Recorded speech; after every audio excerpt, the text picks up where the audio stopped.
as we watch, words so gallantly streaming, and the rocket's red glare, the bombs bursting in air, came through the night, that our flag was still there. Oh, say does that star-spangled banner yet wave over the land of the free and the home of the brave.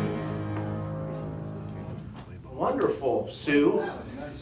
So what do we have to learn the words by next week for Grand Old Flag, and then the following week after that is going to be Yankee Doodle Dandy, and then the week after that will be Beethoven's Fifth. So everybody get together your songbooks.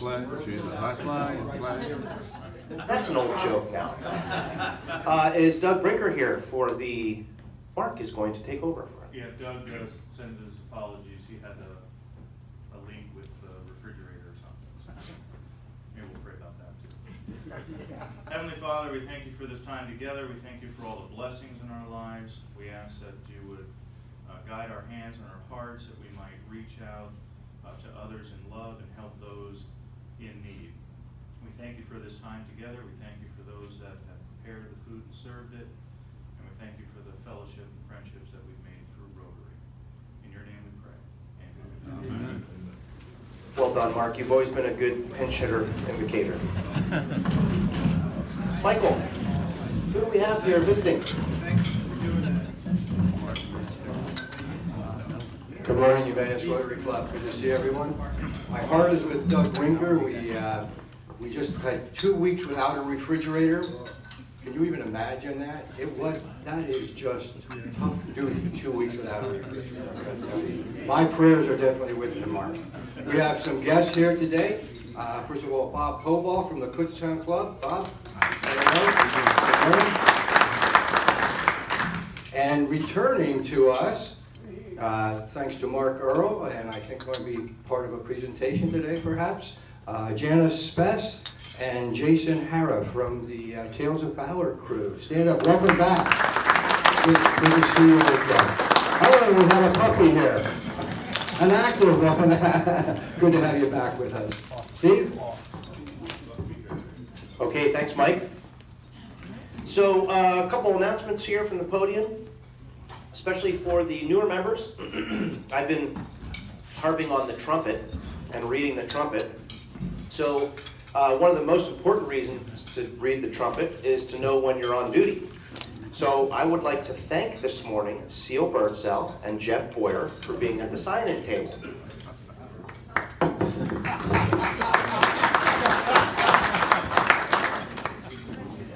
And Steve Allville, what a fine greeter you are. Correction of a correction. Oh. I gotta go with this at the truth. No, I wasn't at the sign-in table. Dee was in it. We switched. Oh.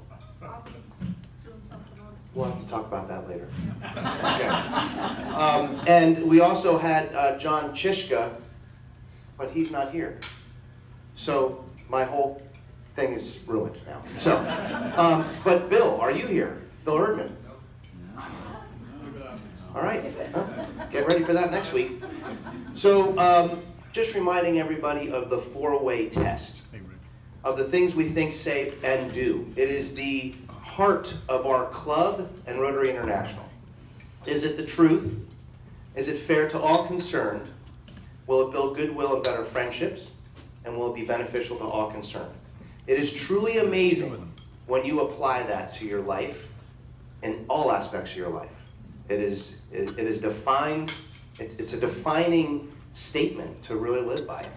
I was thinking about that last night as I was putting the agenda together, and I was on my second glass of wine, so I was starting to get a little, fun with stuff. So I want to announce that I'm very, very proud.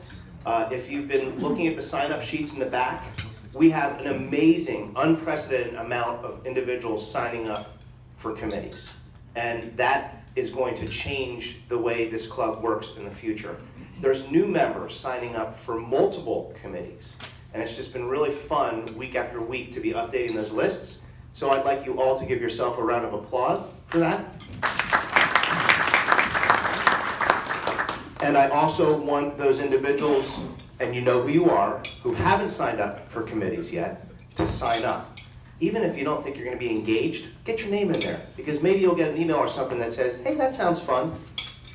So thank you for that. And also, one of the things I want to mention is for the committee chairs, you do have access in the Club Runner to go in and see the updated lists in the documents. If any committee chair wants to know how to get there, let me know.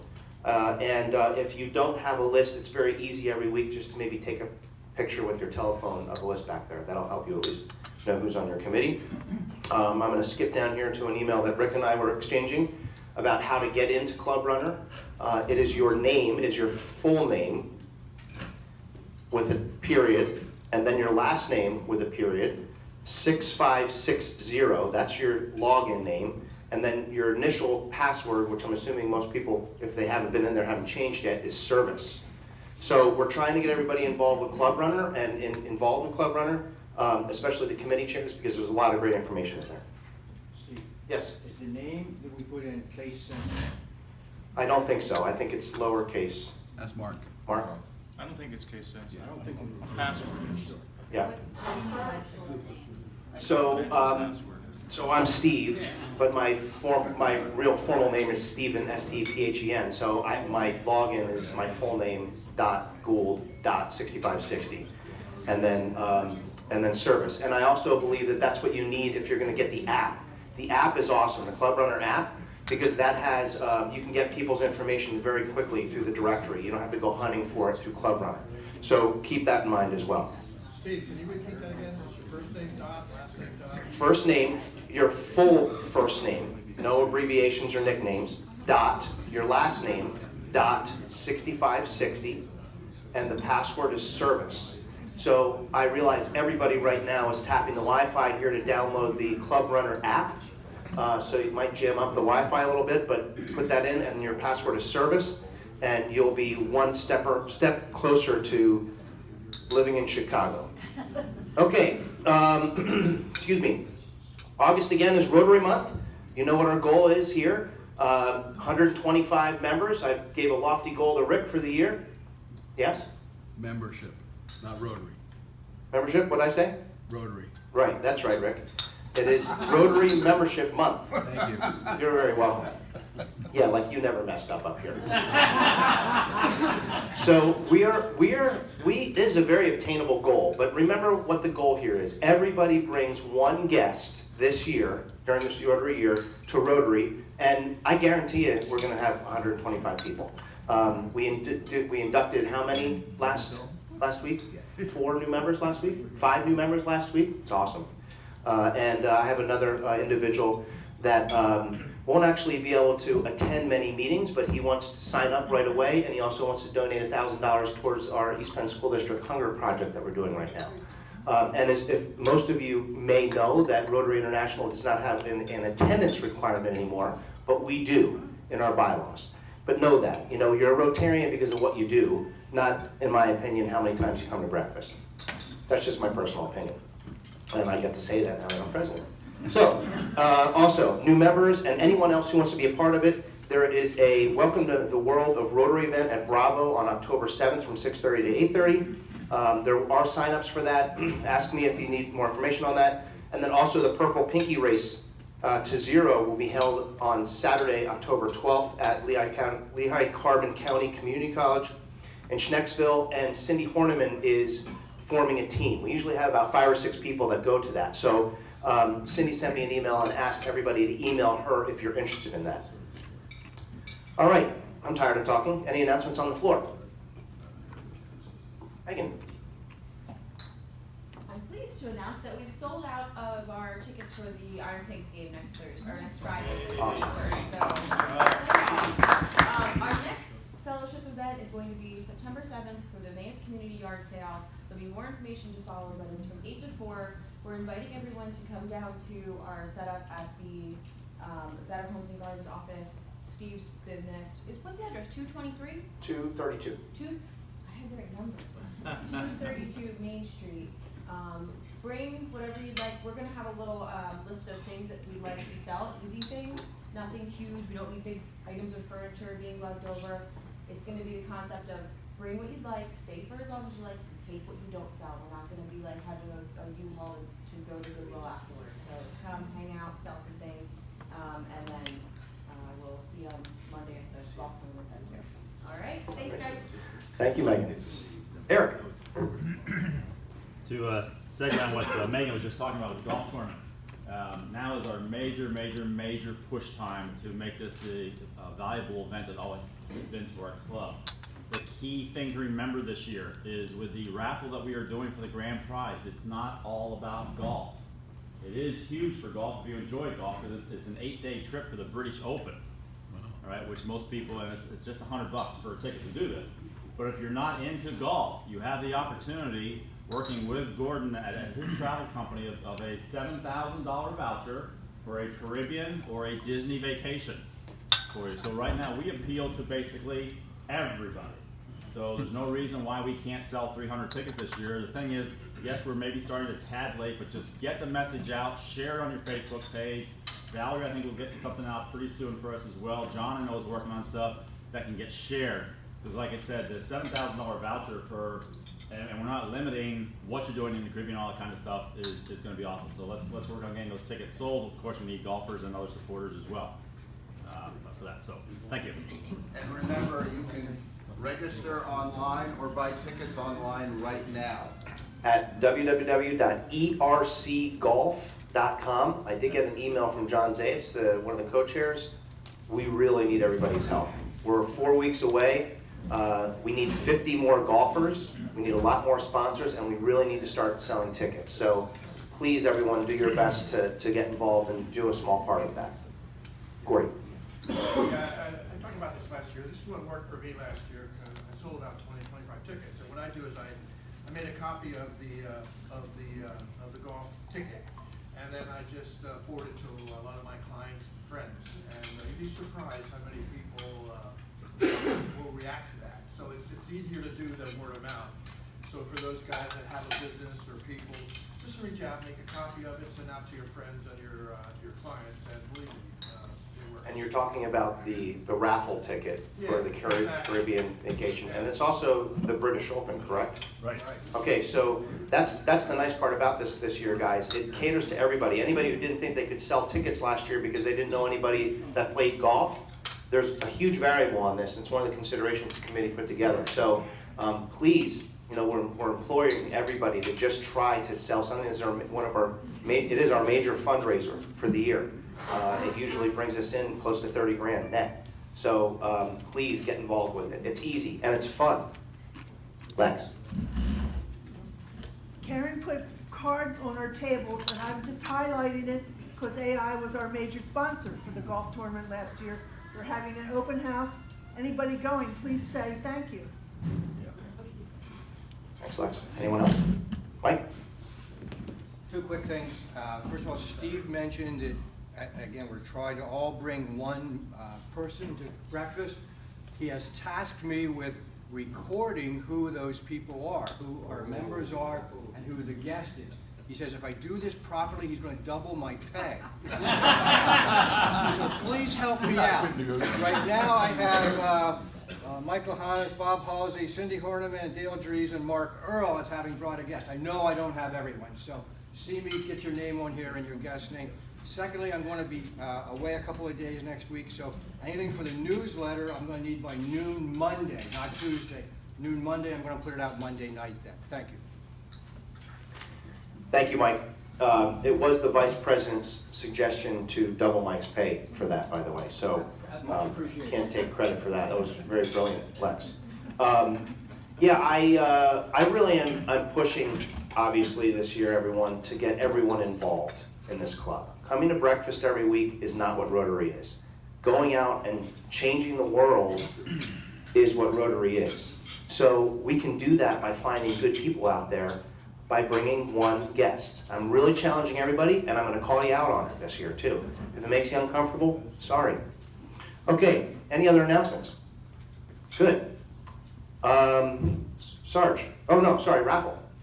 Yep, Steve.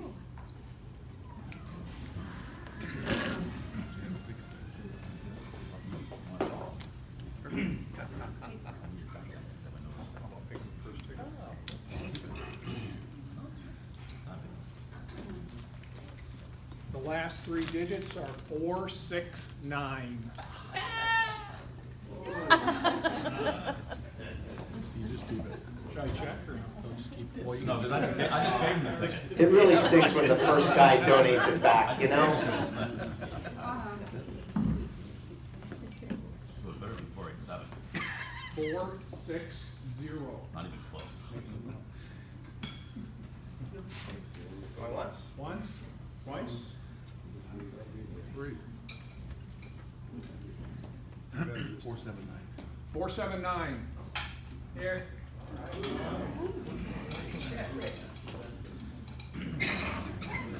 Oh, thank you. God. I've done that for something. That club wins. 454.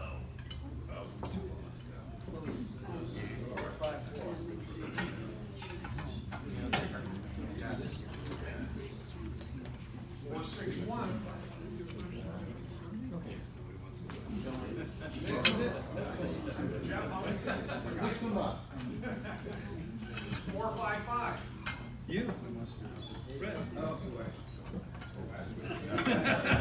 All right, Freddie, Sarge, That once today. take her away, Donnie. All right. How much time do I have to kill before Mario gets back? 2 minutes. 2 minutes, okay. Very good, thank you. Looks like you're gonna be here the whole meeting. Fees as they were walking in the door. I'm not gonna mention any names, Megan or Chad. Rick and Eric, I'd like that you, is that a guest that's sitting next to you, Eric? I haven't seen that gentleman here before. I just wanna make sure Mike had his name down. Steve, how you doing? Fine, thank you. That's So good. so fine that I have a dollar to say I'm fine, Awesome. thank Is you. that the happy dollar that you're giving me? No, that's always fun to see Bozo dollar. Perfect. Mark, I love your socks again. They're just stunning. Thanks. Yeah, they're almost as good as mine, right? Wow. So, all right, let's go to happy dollars. Who is happy dollars? Val? These are actually ecstatic dollars. Is that different? Ecstatic. Well, we'll take you to the end. My son plays, been playing soccer since he's 5, and 6 years ago he said his goal was to play for the Hornets, and yesterday he made his soccer team.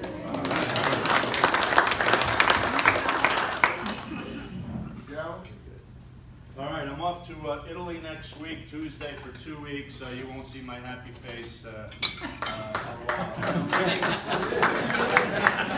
I'm bringing stretch pants just in case I eat a little too much. Good to see Peter and Steve here. How are you, Peter? I'm fine. Steve? Yes, I have been on an extended engagement. It's very happy to be back here. And another dollar because while I'm gone, I keep my attendance up by going to a number of other Rotary meetings. In the last year and a half, they've been in New Jersey and Maryland. And there's big clubs and there's small clubs, but there's no club that is dynamic and has the collection of talent that we have. All right. And I must say Superior Restaurant misses you, so I'm glad you're back. John? I have 34 happy dollars. Wow. Nice. And I brought something with me today, and I put a sample of it on each table. So, and they've been washed. What is it? This is a fruit that we treat as a vegetable. And Sal knows what it is? Yep. Okay. Anybody else think they know what it It is? says green apple. Who sent it over here? Mike? Cucumber. It's a cucumber. What kind of cucumber? Lemon cucumber. Weird. What? A lemon cucumber. That's what it is. It's a lemon cucumber. And so somebody at your table can take it home. They're very good. Okay, you just treat them like a regular cucumber. And I think you'll enjoy it. I have 2 more here. and I have a whole garden full of them. So if anyone wants to give more, I will bring more. Because I'm not getting more. Thank you, John. Thank you.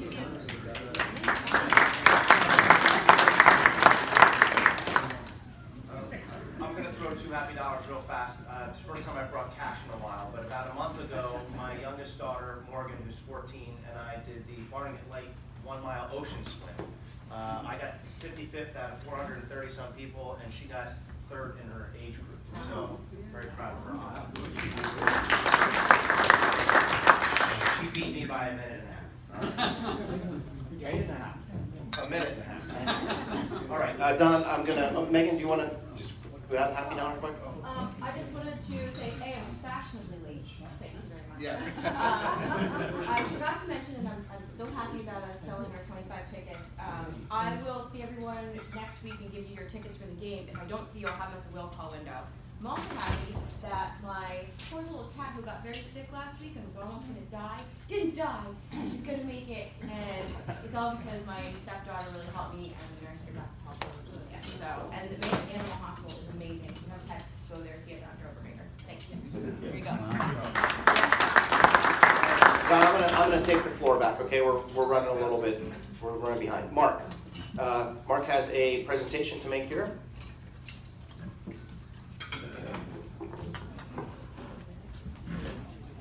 Thank you, Steve. Good morning. I appreciate the delay there, Steve.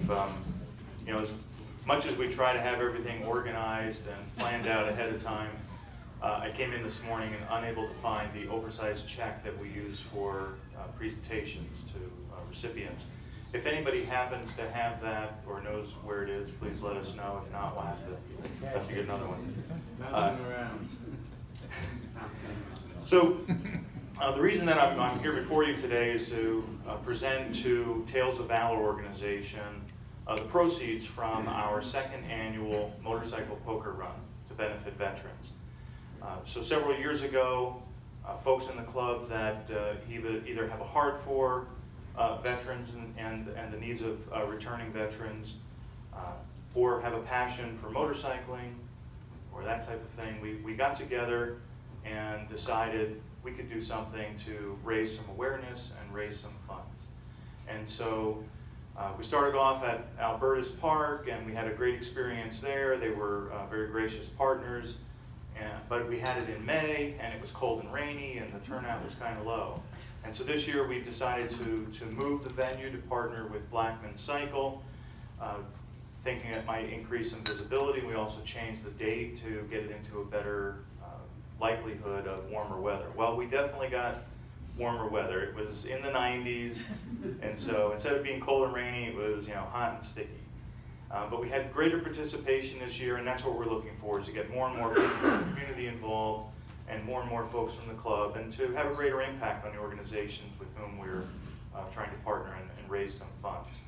And I am pleased to say that we did increase the proceeds over last year. So this year, we're going to present a check for, this is the wrong check.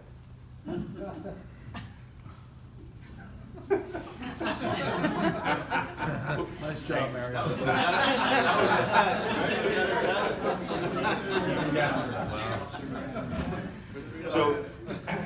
So we also, one thing I wanted to mention, we also switched the beneficiary of the ride this year as well to Tales of Valor. And they came out and presented to the organization, I believe it was in June. I was actually traveling, was unable to be here, but I understand they were very well received, and we can tell that based on the participation of the club that we had on the day of the event and other things. So at this time, I'd like to invite Janice Spess and Jason Hara. And is it Loftus? Yes. Jason's dog. And Jan, I apologize. Your role, you're executive director there? No, you are program administrator. And so just hold this check really close to your eyes so it looks like an oversized check. So we raised $5,000, and we're very pleased to present that to you.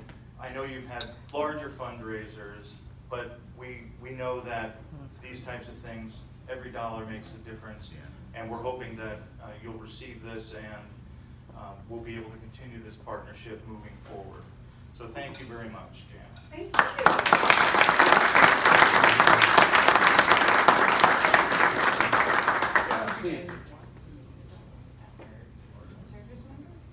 You know, that would be a great idea. Janet just asked if we were interested in naming a service dog. So maybe what we could do is we could send something out to the club with kind of a request for some name ideas, and then we could kind of maybe vote on that or something. What's the thought about that? Steve, yeah. And I'd like to ask both of them if they'd like to share a few words. So all of our dogs are named after fallen service members, so maybe you don't want to go there yet. But yes, thank you all so much for having us. We were so happy to be a part of this poker run. It was a very hot, sticky day, but it was fun. There was tons of great food. Sarah Ayers and James Supra were really awesome. It was a great exposure for the dogs that we had there.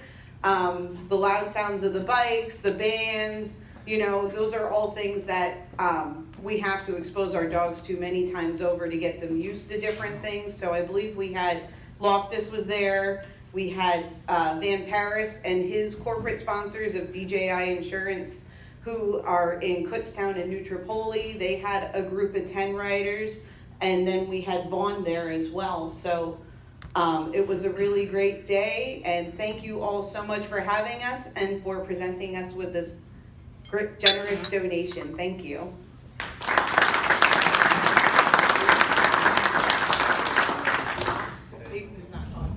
And I did want to mention that Jason served both in the Marines and the Army, right? So thank you for your service and sacrifice. Okay, yeah, do make the check look big. That's what Photoshop is all about.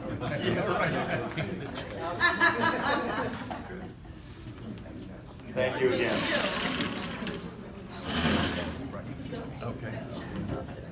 Okay, now on to our main program of the day, and it's a super important one. Here's Lex. Thank you. Our next speaker is going to help you with your imagination so that you can imagine not having a refrigerator for 2 weeks. He says one of the life skills we'll need is some more camping. This is Bill Tuszynski. His wife pronounces it different, something like, don't come home for lunch. Or dinner. And he is a chemist, and he's with the Quakertown Club, and he's going to talk to us about shelter boxes. Great.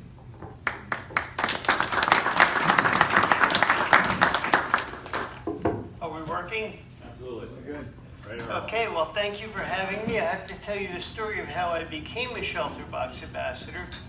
It was 2 district conferences ago at Cindy's conference, and I just finished my term as assistant governor, and she comes up behind me and says, "Oh, Bill, I have a favor to ask you." And she says, "Would you be interested in being a shelter box ambassador for the district?" And she then said, "If you do that, I'll buy you a drink." Well, I've yet to collect. There's nothing as dangerous as thirst. I know. So I'm going to keep doing this until she buys one for me. How many people in this club know what shelter box is? How many don't? All right, well, that's fair enough. Shelter box started in a club in England. It was their project for the millennium, for the year 2000, and what they recognized was that there was a lack of service for immediate shelter in the event of disaster and conflict. So they started this program. It's now become an independent entity. It's actually not part of Rotary, but has very close ties to Rotary. My other question to you is, how many people do you think are displaced in the world today right now? 3 million.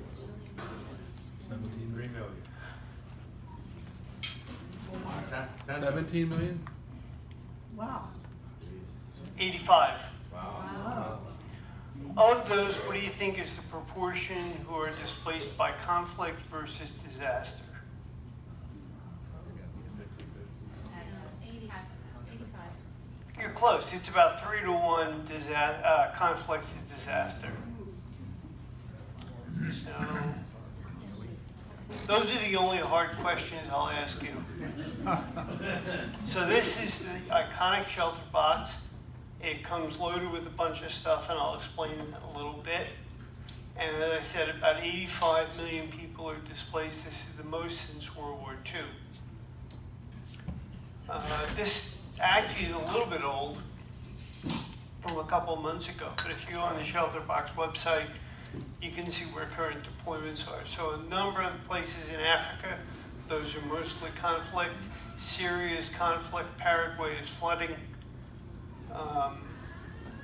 And it's all small print that I can't read. But as you can see, we deploy around the world. We do a lot in Asia, South America, the Caribbean. We've deployed in the United States, and also at times in China, and I'll cover some of those. What is a shelter box? Well, a shelter box really contains a lot of supplies that people need to kind of get back on their feet. On the bottom right is a shelter kit, and I'll explain that in a little bit. And of course, part of that is the tent. So the shelter box contains the tent, it contains water treatment devices, it contains a kid's activity pack, cooking utensils, some tools, and depending upon where it goes, if it goes to a colder climate, it has blankets. If it goes to a warmer climate, it'll have mosquito nets. So they're tailored for where they're going. And actually, we have several forward deployment locations around the world that are logistically convenient and tend to go to places where we have disaster. So there are boxes stored in the Philippines, in Dubai, in Florida, and also in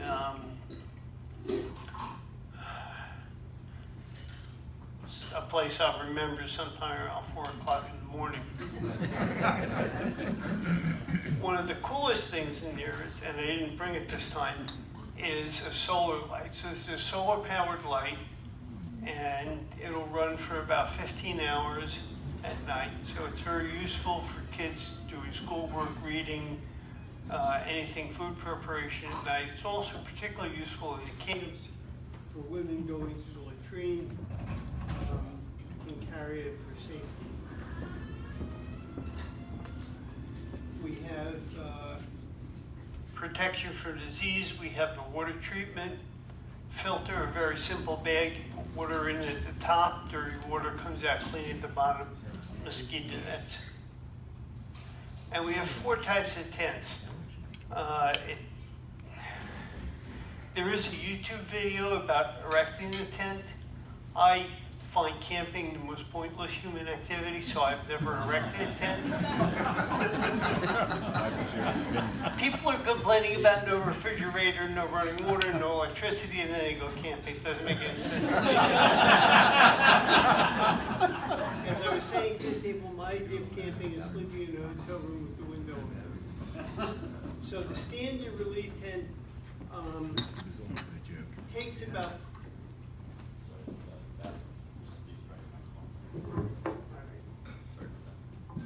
no problem. The standard relief tent takes about somewhere about an hour to set up. I think there's the Guinness record is maybe 15 minutes, but it actually is a quite complicated piece of equipment. It'll support stand up to 70 mile-an-hour winds. It will sleep 6, so it actually is quite large. The OASC tent we use in very warm climates. As you can see, it has extra ventilation, a covered porch area, so that people aren't exposed to the heat. The Flex 3 tent is for cold areas. You can see it also has a chimney for a heater in the tent. We don't often use the UN spec tent. Excuse me. That's used when we are in a UN camp, and the idea is that everyone has the same tent, and that makes coexistence a lot happier. One of the things we do is after each deployment, teams go back and evaluate what was needed, what we could do better, what went right, what went wrong. And one of the things that came out of this is a school in a box. So we'll send these, contains instructional materials, etc., so that kids can at least have some sort of rudimentary education while they're in camps. Another thing that's come out is many times people's houses are not destroyed, but maybe just the roof is compromised, some of the windows are compromised, and also we have situations in more urban areas where you don't have room to erect a tent. So the shelter kits contain tarps and a number of tools that allow people to repair their houses, at least to the point that they can remain in them. That's a lot more psychologically satisfying. It also is better for the safety of their possessions. And the typical kit to get it out, a box to get it in the field is $1,000. This is about $100, so it can serve a lot more people with the same money. And you can see this is from the Nepal earthquake. And you can see that this person is repairing his house and just fixing the roof and able to stay in there with a shelter kit. How do we get them to where they're going? And the answer is any way possible. This is from the Indonesian tsunami, the Indian Ocean tsunami, and that's a Russian cargo plane. So that's the largest plane in the world. And you can see that this was really the first huge deployment we did. We did about 20,000 boxes there. This is in response to flooding in Malawi. This is a deployment in Pakistan. This is in the Philippines. You can see however it works, it works. What are some of the things we do? Part of this, You got your cocktail after all, though. all right. Cindy's a cheap date. Or I'm a cheap date. Yeah. At each deployment, or whenever there's a call for deployment, a team goes in first and assesses the situation. We have a 10-point criteria that we use, and I'll talk about that a little bit. But each of these, then, if we decide to deploy and what we need to deploy, these teams go in, and these people train for a year. And probably 30%, only about 30% make it through the training. So it's a very rigorous training, and these people typically deploy a couple times a year, and basically they live with a suitcase packed and to go at a moment's notice. In our district, Bruce Sternley of the North Penn Club spent some time as a field ambassador.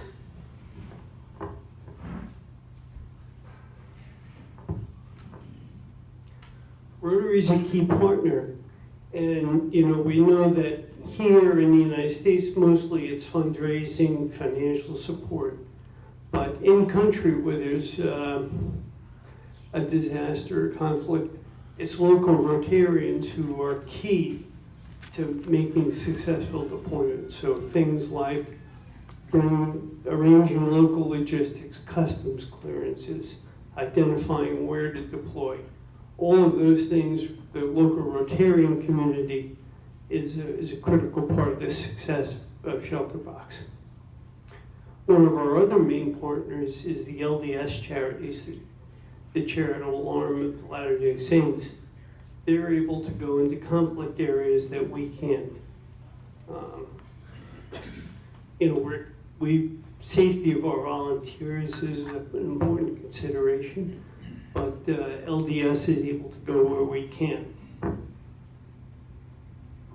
So some of the deployments we did, if you remember from 2004, that disastrous tsunami that just wiped out huge swaths from Indonesia through the Indian Peninsula, Sri Lanka, East Africa.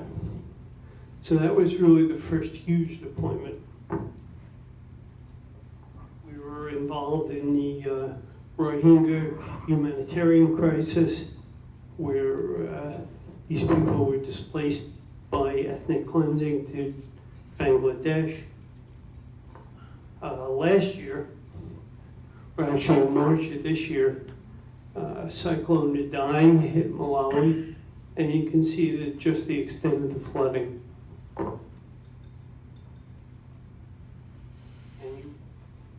That one shows on my computer, but never there, but some more flooding from there. The district governor from that area was intimately involved in the deployment, so he was very, very key. This is a shelter kit in the Caribbean, in Dominican Republic in the 2017 hurricane.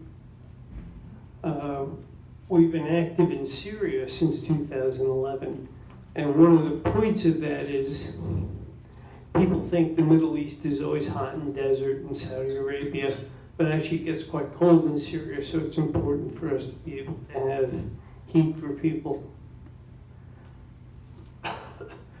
With the Boko Haram activities in Nigeria, there have been a lot of people displaced. And this is a Google Earth photograph of a camp in Cameroon. You can see the extent of it. And these people have been living in these tents for quite some time. And that's only a portion of the camp. We've also responded in the US.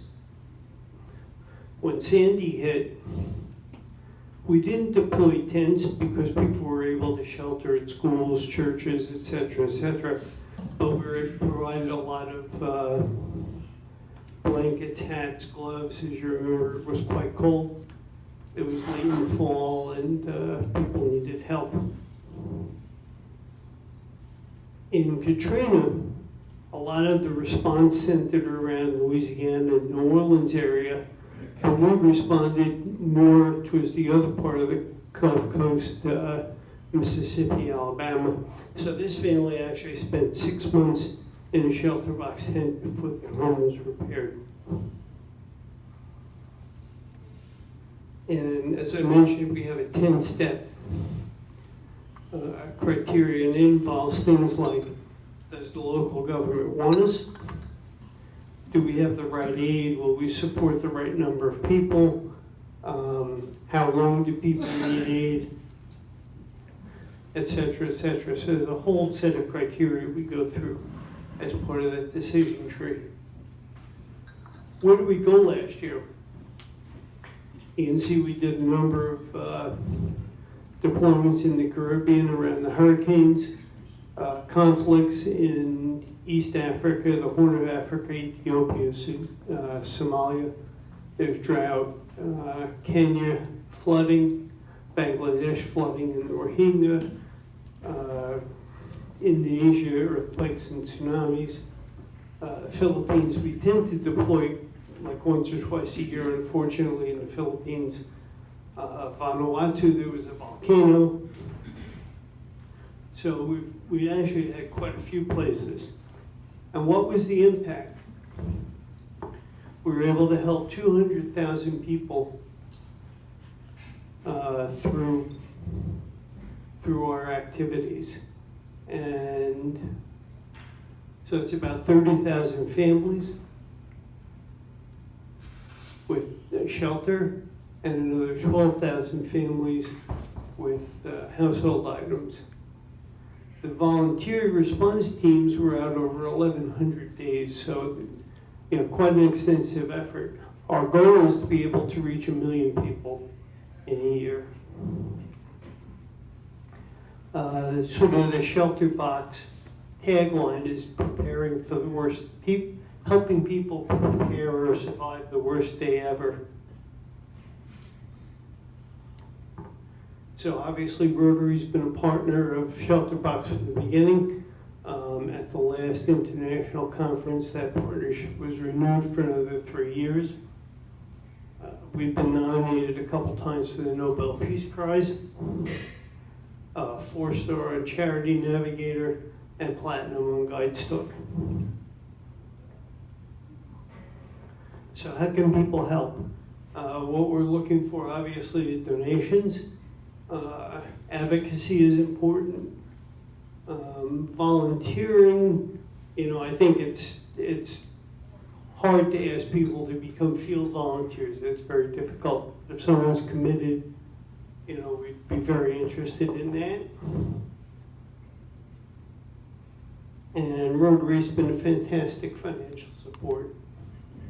In this district, we were the #2 supporter in the United States with $68,000, $50,000 for the club.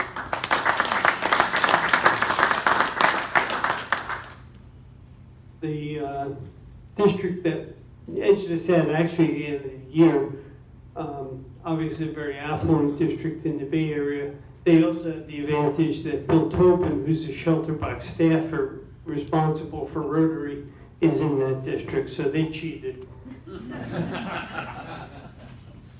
We got you though, Bill. Yeah, Bill, you're really effective. And I screwed up.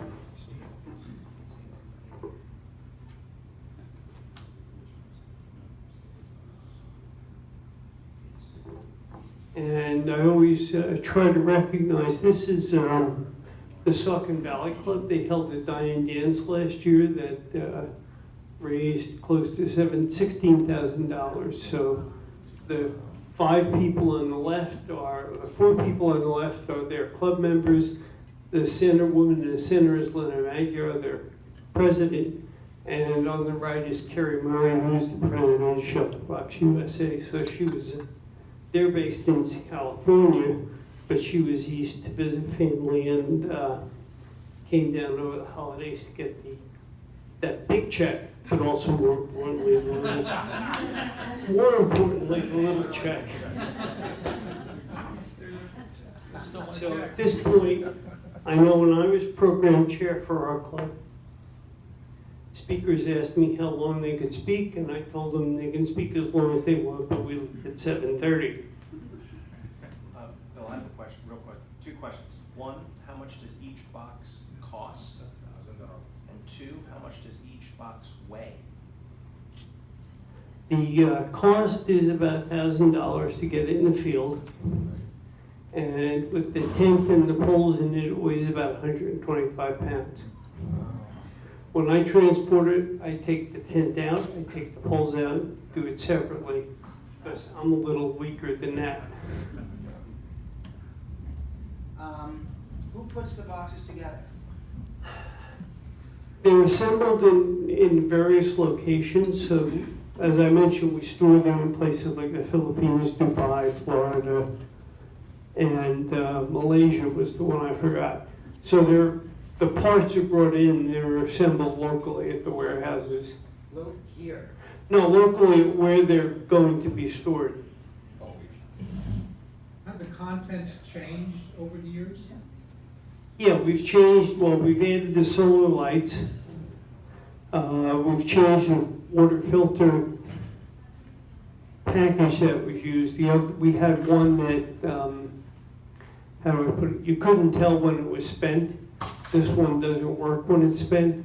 So we have changed it. As I mentioned, everybody, we go in at the end to find out what works, what didn't work, and then make those changes. And we've added the kids' activity packet, for example. So and then of course the shelter kit as a new item altogether. So the contents keep evolving.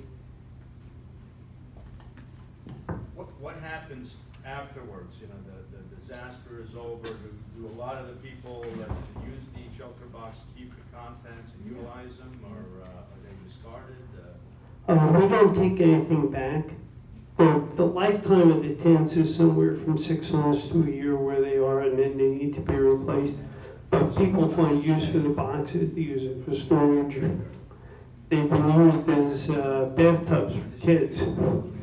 So the cooking utensils obviously have utility, but we don't look to take anything back, we leave them. And a lot of the people are there for an extended period and then go back to houses that have nothing, so they still need the equipment to be able to pick up again when they go back. I see you have some leaflets there. Would you like me to hand some out? Yes. Okay, one more question, anyone? Among the people you have assisted, how many have food do you think? I'm sorry? Among the people that you have assisted, how many have come up to you, thank you for helping us? A lot of people. None of the clubs I've visited, obviously, but I think a lot of people, when the volunteers go back afterwards or the response teams go back afterwards, there's obviously a lot of connections there. And I was going to say this, but unfortunately you already had an event for September 7th, but we are holding a mini golf tournament at Putney in Coopersburg as a shelter box fundraiser. So if you're not going to your event, you can come here. It's $15, and it's a lot of fun. A good practice event. Exactly. That's the only golf I can do. I tell people that I've shot 2 under par on the blue course where they played the U.S. Open. Never mind, it was the mini golf open, but it works. So.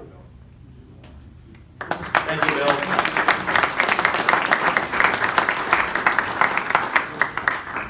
We're going to run over at some meetings, definitely past 8:30, but this is one that certainly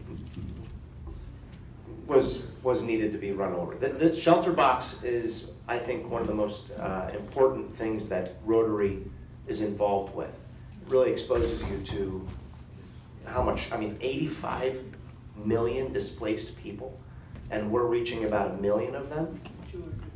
200,000 of them? It's crazy. John, quick question? No, I just want to make sure that you take the cucumbers with you. Oh, Don't leave them on the okay. Please, I don't want to take them home.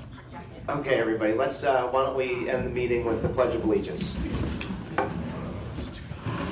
I pledge allegiance to the flag of the United States of America and to the republic for which it stands, one nation, under God, indivisible, with liberty and justice for all. Thanks, everybody. Just a reminder, there is a board meeting next week immediately following the meeting, and also there is a foundation meeting following the meeting right now. Everybody have a great week. Great fundraiser.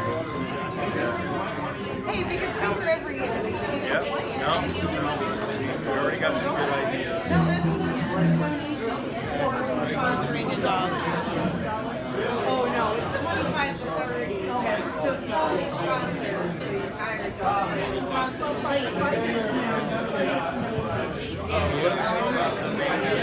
Yeah, I'll send you an email. You guys let us know. We're looking for puppies, but we had 2 names for the fall, so we're trying to learn spring. We can come back once we get it. Nice. Yeah. There's another way for us to make an announcement, keep the organization in front of the Yeah. Thank you. Thanks again.